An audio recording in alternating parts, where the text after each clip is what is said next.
Arsenal City's talking about the size of this game, the stakes resting on it. Inside the club, how do you keep a lid on things? Well, we realise the importance of it, of course we do, but it's not going to be defining.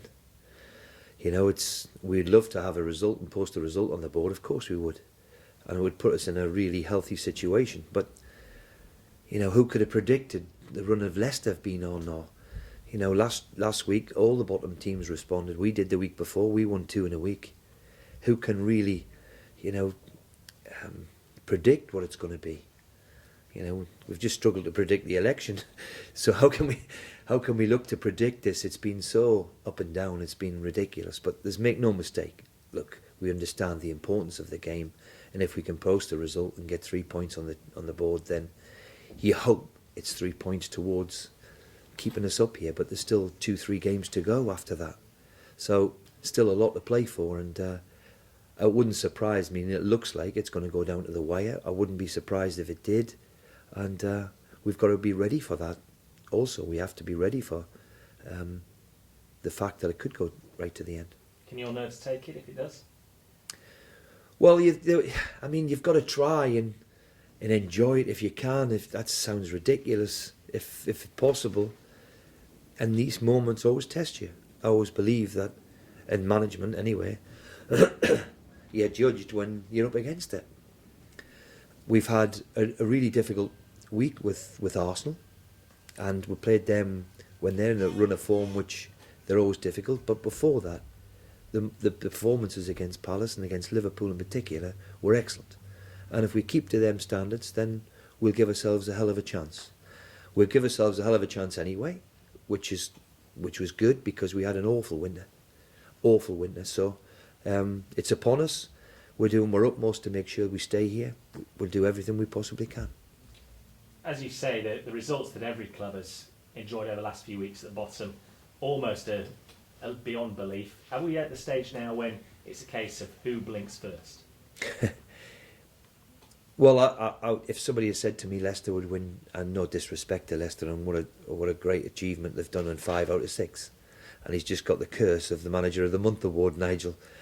If that wouldn't, if somebody said with 10 games to go they're going to win 5 out of the 6, you would have found that impossible. But they've managed to do it. So it's put everybody, and with us winning a couple of games, it's clawed a couple of teams. 2 weeks ago, Aston Villa and Newcastle weren't really in it, and now they're right in amongst it. If one of us pick up another result, so it's still all to play for. You can look on paper and say, "Oh, that on paper looks difficult," but as we've seen with a few results of late, all the tables are turned upside down because of the magnitude of the games. You mentioned there the results you had at Palace and against Liverpool here. Going back before Christmas, of course, you had good results at Arsenal, a good draw at Anfield, and then you went to Burnley and slipped up. Yeah, it was a difficult afternoon for us because we didn't play well at all. So if we're going to take anything from Burnley, we have to be better. Well, we will be better because we couldn't be any worse. So we will be better than what we produced at Burnley. And it was a long time ago, and the start of a difficult winter, and coincided with a lot of things which I'm fed up with talking about. It was a really difficult winter. However, the last couple of months, we've been pretty consistent. We've picked up something like 15, 16 points from 10, 11 games, which comfortably keeps you in the middle of the table. That was the aim to start with. I always, try and take, 10 games at a time. And if you can be 13, 14 points from them 10 games, then you're going to be safe. In that middle period, of the winter period, we didn't do enough. So it's left us in this situation. I'm still convinced we'll get out of it. I'm still convinced we'll get more points than we did last year. Starting with tomorrow. If you look at the remaining 3 games and the relative positions of the teams at the bottom half of the table, is this a game Hull have to win? Well, you would look at it and say, well, it would be favourable if you could, but who knows? Is a point enough? I doubt it, but we all don't know.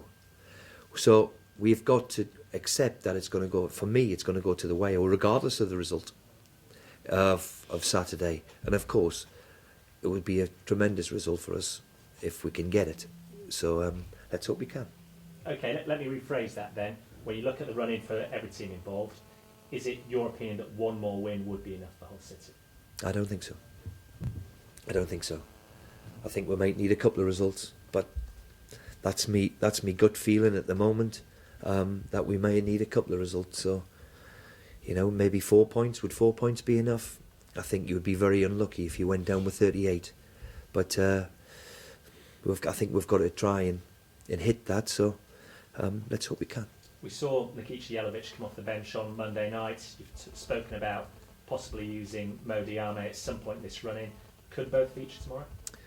Well, certainly Diame won't. He's went and seen a specialist in France and in England, and he's going to have an operation on his knee on Tuesday. There's been a difficulty with Jelavic. Of course, he comes into the equation because he's your goal scorer and a bit of a talisman. And when we had the problems in the winter time, coincided with the loss of Jelavic, he had scored 7-8 goals in his first 12-15 appearances, which was terrific for us. So he's been a big loss. Of course, he's been out for a long time. He has trained for the last 10-11 days. So it's one of them awkward and horrible decisions which you hope you get right, but certainly comes into the equation, because if you look at the statistics of the team with Jelavic in it and the points it's took, then he plays because he's a goal scorer, and in this level you obviously need to score a goal. For this game, then, is it worth risking him from the start, or does he play it? Well, that's the decision which I've got to take. I hope I pick the right one. It's what you earn your money with. But make no mistake, it's good that he's in the equation, because typical Jelavic, 2 operations on his knee, and he was determined that he was going to play a part in the last run-in. So he's made himself available, and gives us that other option. Whichever way it'll be used, one way or the other. Best of luck. Thank you. Steve, quick one from me. Is the fear that the momentum you build up from the Palace victories and the Liverpool victories rather been lost against Arsenal? Well, I thought the second half was vitally important that we didn't lose that, and we didn't. It would have been quite easy when Arsenal are in that mood to make it one of them horrible nights. We gained back a bit of respect in the second half. We had an awful 12-15 minutes against them. You need a bit of the bounce of the ball against Arsenal, and when they're playing the way they can play, then they're as good as anybody in Europe. And the way the second half, the way we were stuck at it, we won the second half, which was important. So it keeps a little bit of the momentum there. The momentum we built up, we're capable of going and getting a couple of results. I'm still convinced of that, and let's hope we can. Where's the danger coming from Burnley, having played them and seen them in recent weeks? Well, they remind me so much. They remind me so much of us last year. Nobody gave us a cat and hell's chance of surviving. And the biggest compliment I can pay them is their honesty and their integrity, and the way they go about their work is fantastic. They've given ourselves, a chance. The biggest problem obviously they have is, like we all do at the bottom end of the division, scoring. So we hope that continues on our part. But certainly in Ings they have a threat. We know Boydie, of course, and they really are a credit to Sean and that club, because everybody was writing them off that they were going to be gone by Christmas. They're still in there fighting. They've concertinaed the league because they're still in with a shout. Usually there's 2 or 3 teams gone by now. There's nobody this year. They're still in there fighting and scrapping away, and I think the way they've performed, certainly with the DVDs I've seen, there's no let up in them. They're fully committed, they're fully focused, and they're trying their best to stay in the Premier League. As you say, it has been goals this season for you, hasn't it? That's been a little bit in short supply. We can talk about Jelavic and the impact that he's had, but I just wonder how frustrating it is, and what you do on a day-to-day basis on the training pitch to try and get more goals into the team. Well, it's always the most difficult part of the job in the bottom half of the division. For instance, if Jelavic, before he got injured, had something like 8 in 15, 16 games. Now, the reason why we bought him, that was because his record suggests that he can't score in the Premier League. He's proven at that. So it's it's always the most difficult part. You're hoping that your midfield area, you know, last year we had 2 or 3, 4 from various people in midfield. That hasn't happened this year. So it's wrong to just put it all on the strikers. You know, we have to score more as a team, but if you're in the bottom half of the division, therein lies your problem. It's always easy to set a team up to defend, or easier, but it's always the most difficult to score a goal, and that's why the strikers at the top end cost 50s and 60 million now to guarantee these goals, and even then it's still not a given, because it's the hardest part of the job. Well, I know Phil normally does your stats, but I think I'm right in saying that a Hull-City striker in the Premier League's never reached double figures. Now you've got Jelavic back and he's on 8. That could that be... well, if Jelavic had stayed fit, I don't think we'd have been in the problem that we would be in. That's how important he is. We've took away our goal scorer, and we had a midfield goal scorer who had 4 goals in 6 games as well, and they've both missed 5 months of the season. We can't, coupled with that with Snodgrass, we found it really difficult to cope without them. And but if I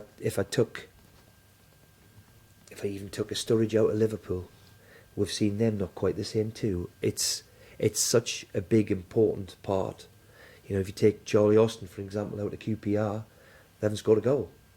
So it's the most important part, the hardest part, why they cost so much money. And as I've said repeatedly, Jelavic was 8 in 12 or 8 in 13 games towards the end of October, and he's been in and out since and practically missed 5 months.